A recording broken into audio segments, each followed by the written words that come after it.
On today's episode of Day One Outdoors, we are joined by a Deputy Fish Division Administrator from the Oregon Department of Fish and Wildlife to discuss our local sturgeon populations and our future as anglers for this prehistoric species. Join us as we break down the decision to close retention here in 2014 in the Lower Columbia River and what we as sportsmen can do to assist in the rehabilitation of this fishery.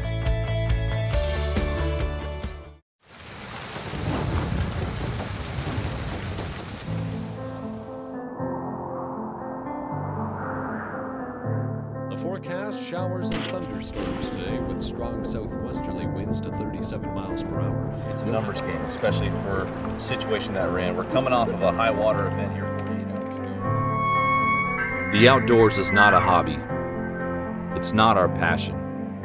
It is our way of life. We make the perfect cast, slow our breathing to execute a perfect shot, spend hours researching locations and techniques. Regardless of effort, we fail. This series is not about incredible bites or trophy animals. Our goal here at Day One Outdoors is to educate our viewers utilizing new technology to offer a different perspective. Watch as we research new areas, plan out the day, and adjust to changing conditions. If not for other experienced outdoorsmen teaching me along the way, I wouldn't have this life. I owe it to them to pass this knowledge along. I owe it to you. Join us here on Day One Outdoors, and let's learn how to become more successful in the field and on the water from day one.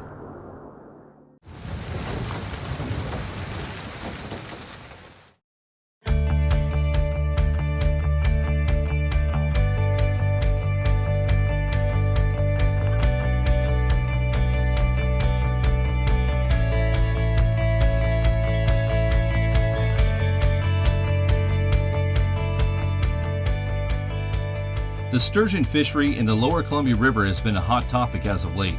With the recent closure, there have been many questions from local anglers on how to properly manage this species. We asked Chris Kern, Deputy Fish Division Administrator from the Oregon Department of Fish and Wildlife, to join us to better understand sturgeon in our local waterways and to discuss what steps we can all take to maintain a healthy population in years to come.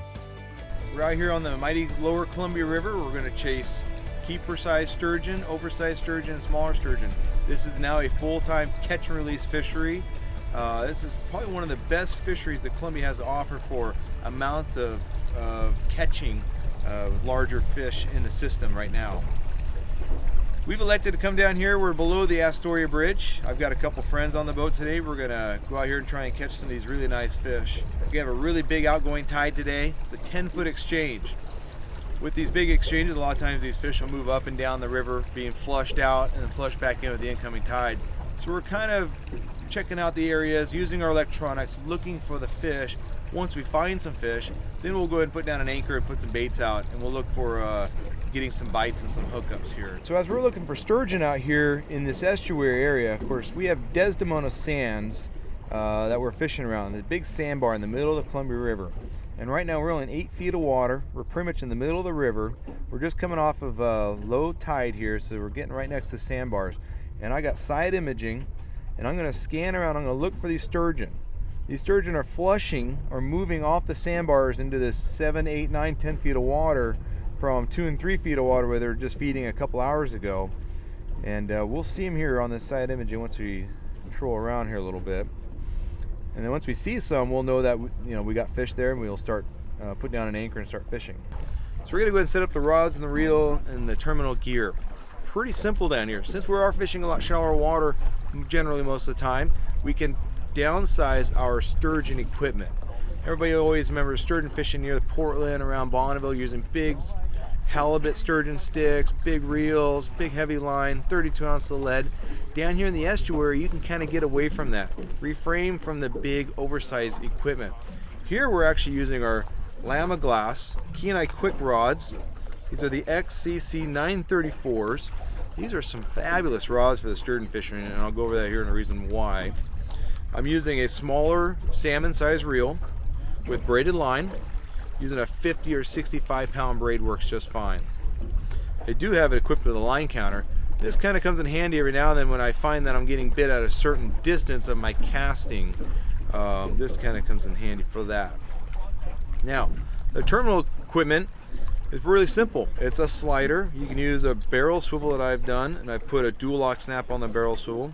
I'm using a pyramid small sinker here, a 6 ounce. Got a couple beads, another barrel swivel, and then a short leader of 50 to 80 pound, 100 pound Dacron, and a 5 or 6/0 barbless hook. Very simple, not a lot to this.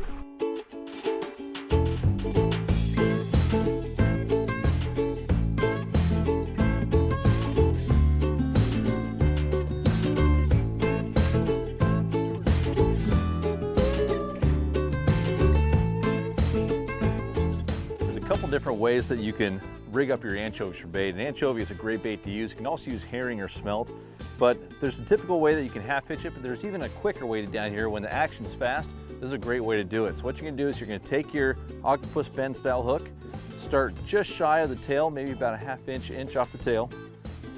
Just take your hook point, go right in near the backbone along the spine, pull it all the way through, and then start on the same side that you just pulled through, hook point back through right about the middle of the back, pull through again,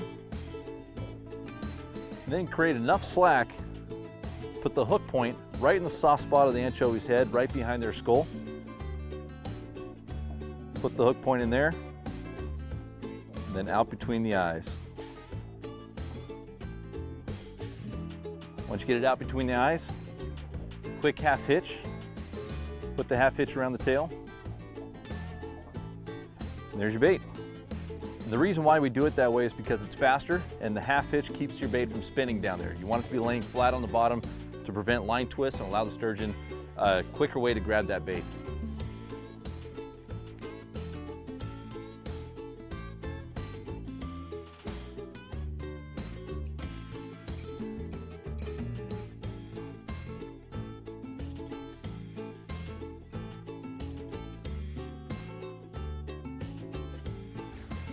Get it? Yeah.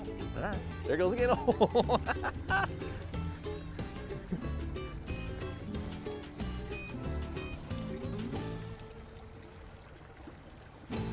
So much fun. We just pulled into our next spot, got away from the grass here inside of Desdemona Sands, and Brandon and I anchored up next to each other. And in the last 5 minutes, Brandon's hooked 3 or 4 fish, and they've all been on his inside rod closer to the sands. We got 1 or 2 quick bites, but not enough to keep me excited. And now that Brandon's doubled up, fish jumping on his boat, oh geez, one just jumped right now. And move around inside and get up, set up just a little bit shallower water. He's going just crazy down there. Just rod over rod over rod.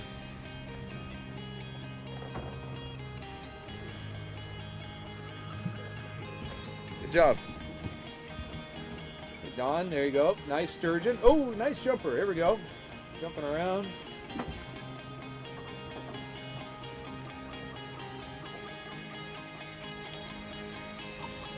When these fish are doing this, they go underneath the boat. Keep your rod tips down. That'll keep the line from hitting the side of the boat and breaking or blowing up a rod. Don right here is doing a great job. When he wants to come back around, then he'll pull the rod back out from underneath the boat. Rod fish in. Touch his belly here. Grab it underneath the mouth. Take this hook out. Then use 2 thumbs here. You're going to pick them up. And have a look at this beautiful sturgeon right here. Great specimen. Okay, nice light color, which means he's living down here for a little bit. He's got some nice scoops on the side of his body. Those are kind of his armor. Great looking specimen here. Good job, John. Put this back. We got another one behind us there. Just jumped. There he goes.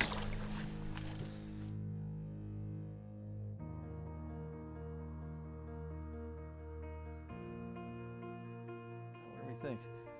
So right now what's happening, this fish is just lightly tapping it. What you want to do is wait until he starts pulling on it. Heavy pull, you want to make sure that the fish has it in his mouth. Sometimes they're just moving the bait around in their mouth, trying to get it even so they can suck it up into their mouth and get it on their crusher. So if you set the hook too soon, you're going to miss them. So that's what Chris is doing here right now. Oh, woke up. Yep. Now all of a sudden he notices. Uh-oh.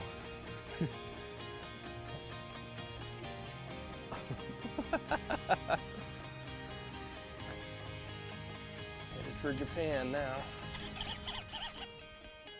Ooh, that's a good fish. These fish in shallow water are some of the hardest fighting fish you can imagine. How much line we got in the spool there? Oh. The line broke. Woo! So this is 50-pound braided line. Very rarely breaks, but these fish, especially fresh out of the ocean like they are, they have really sharp scoots on them. They're diamond plates that are on the side.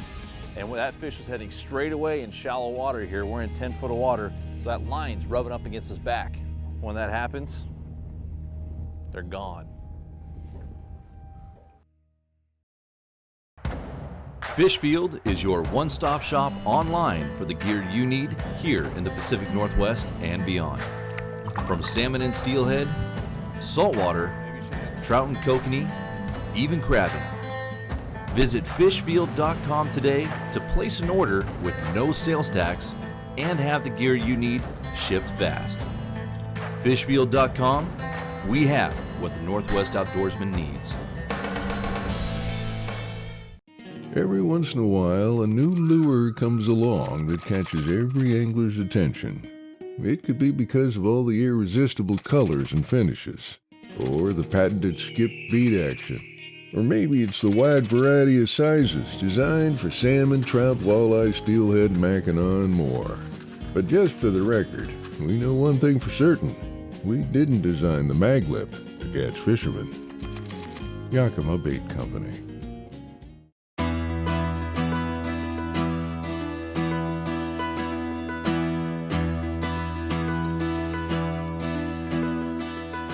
It has been a productive morning so far, but as the tides shift, sturgeon will move to different areas of the estuary. We decided to pick up our anchors and get back on the fish before we continue our conversation with Chris Kern from ODFW. So we're getting pretty grassed up right here in this spot. It's almost towards low slack right now, so we're trying to target these fish, these flats, as they're getting pulled off these sand flats, because that's where they're feeding during the higher tides. So now as the fish are getting sucked off into the deeper channels over here, we're hoping to catch them right here, but we're just getting way too much grass. So we're gonna try and get out of that, go around the point where there won't be as much grass because the grass is getting sucked into the channels right now. So we're gonna head down to the point of Desdemona Sands and give that a shot down there. Hopefully it won't be as much grass and there'll be more fish.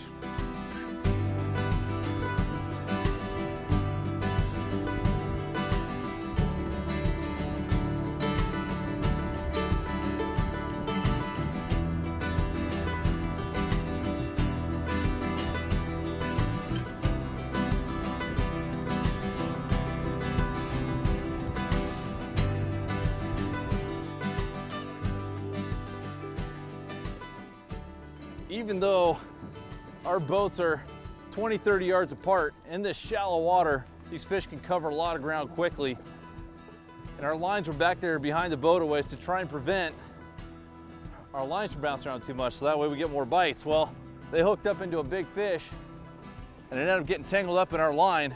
And you can see my line is just wrapped around their lead, that's it. I'm not even attached to their fish.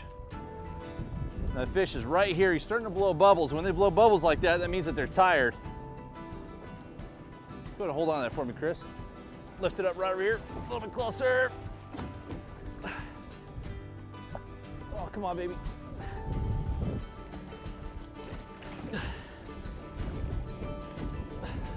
Roll over, roll over. Watch the rod. There you go, nice. Close, close. It's a nice fish. Yeah.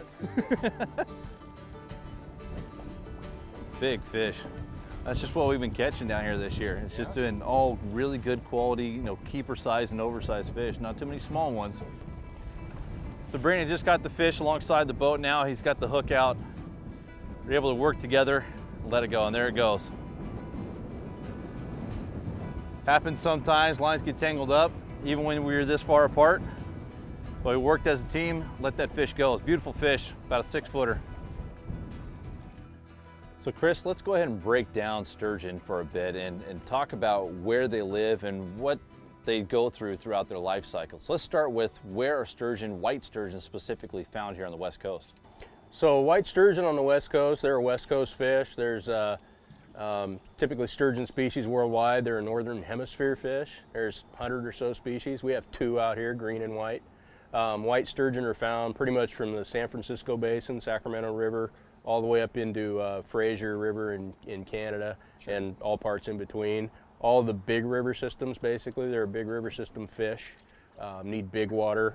You don't tend to see them take up residence in small tributaries and streams, but the big ones. Sure, and is that because the bigger ones offer more spawning ground? Right. The needs for sturgeon, white sturgeon, are pretty specific for where they spawn. They like a lot of turbulence and a rocky bottom, and a certain set of temperature ranges. The turbulence is related to a lot to do with the way their spawning take place. They broadcast spawn, so they need something to mix the eggs up. And then once those eggs are fertilized, they get sticky and they drop to the bottom, and they settle down on rocks until they hatch out there. And then the juveniles will burrow into the rocks until they grow a little bit, and then they swim up and start growing. You mentioned that they're broadcast spawners, but what time of year does sturgeon typically spawn? They start looking to stage to spawn in the early spring, and then typical spawning season somewhere between May and July. You'll note we have our spawning sanctuary areas. Those kick in May, and they usually run through August. The prime time is that sort of middle of that range. Gotcha.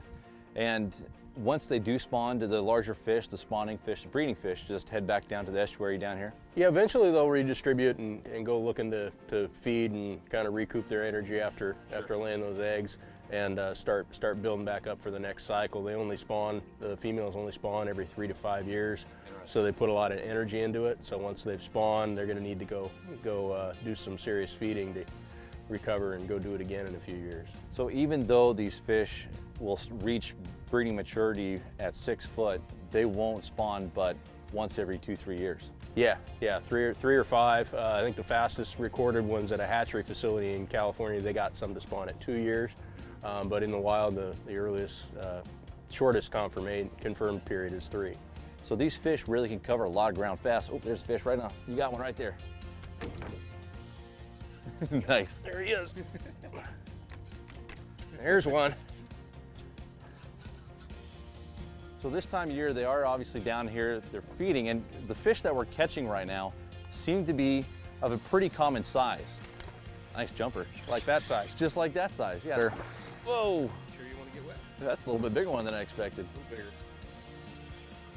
So when we start talking about fish that reach sexual maturity, they're a little bit bigger.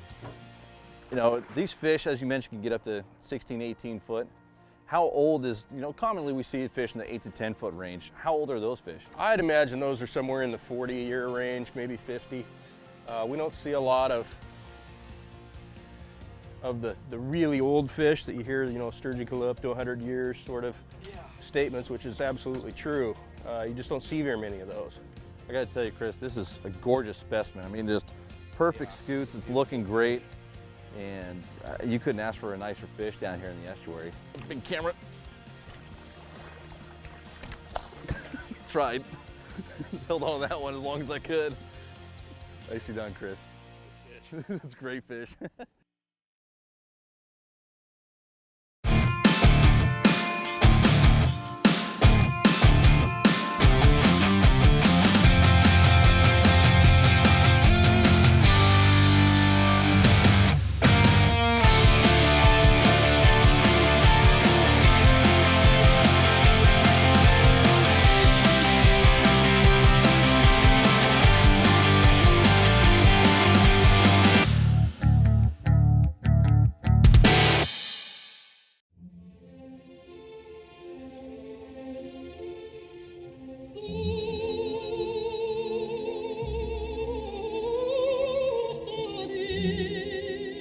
Salmon swim up to 3,000 miles to return to their exact place of birth to reproduce.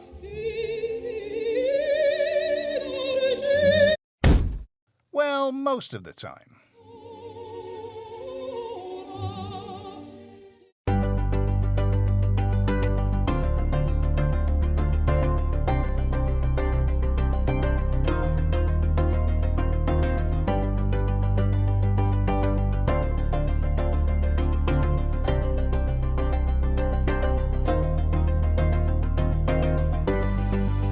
The fishing has been incredible so far today, and some of the best we have seen in years here in the Columbia River estuary.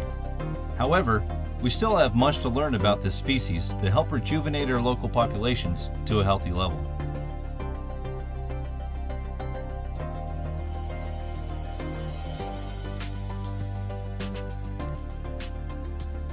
Tide is just now starting to come in. Head shaker. Oh, it's jumping back there, nice. And we just put this one back out there. It's a double sand shrimp rig where we just put some stretchy thread around it. And it's up there in the shallowest water.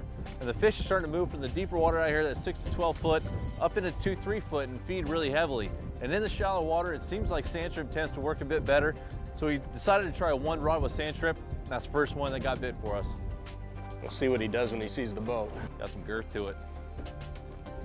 Nice fish. It's a good fish.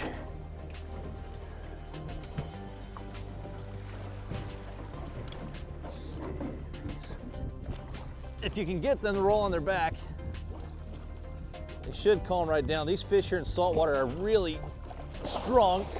Woo! So much fun catching these fish in shallow water. These saltwater fish have so much power to them. They're so aggressive. Hard fighting fish. He's cooked off almost 50, 60 yards of line now. He's still going. Our 4 ounces of lead sticking out of the water, he's running so hard. It's a strong fish. Oh, he's running back at you now. Now he's coming back.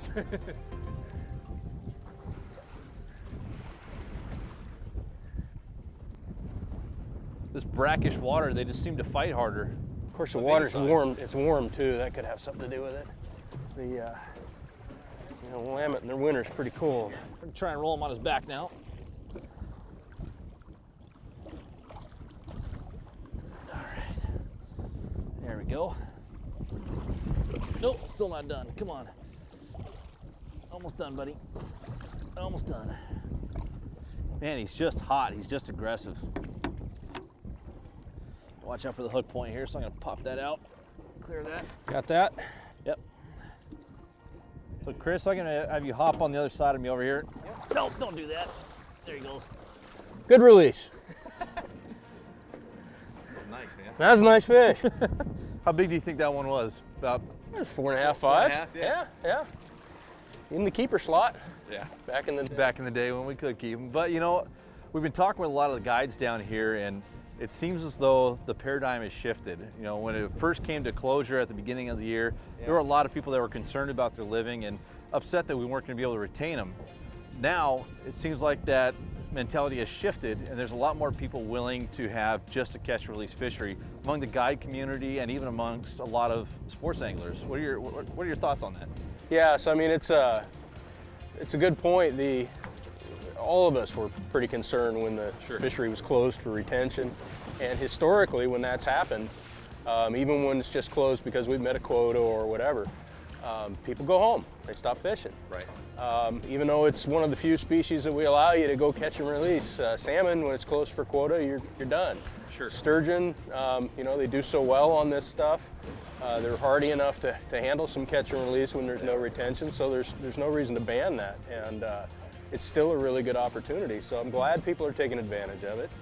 At the same time, you know, it's sad that we had to close a retention opportunity as well, because it's really valuable for folks here. Sure. Not just monetarily, but culturally. It's a huge part of the Northwest here in the Columbia Basin. And so none of us really like that. But I'm glad people are taking advantage of the opportunity that remains, and we're having a great time. The weather's good. I mean, where else would you want to be? So Brandon, we were fortunate enough to have Chris Kern from ODFW out on the boat today, and I had some great conversations with him. And one of the things that we discussed in great detail was the potential for a reopen for retention for sturgeon. And seeing the number of fish down here in the estuary, one would immediately think that that's a great idea. But in talking more with him, especially with these fish taking as long as they do to reproduce, I think it's better that we keep this closed and at least under really close eye to see what the populations are really going to do over the next several years. And this still is a lot of fun as a catch-release fishery. I mean, we caught fish today that were 20 pounds to 60, 70 pounds. And we had some on that were well over 100 pounds today that we broke off. It's a great fishery whether you keep or not.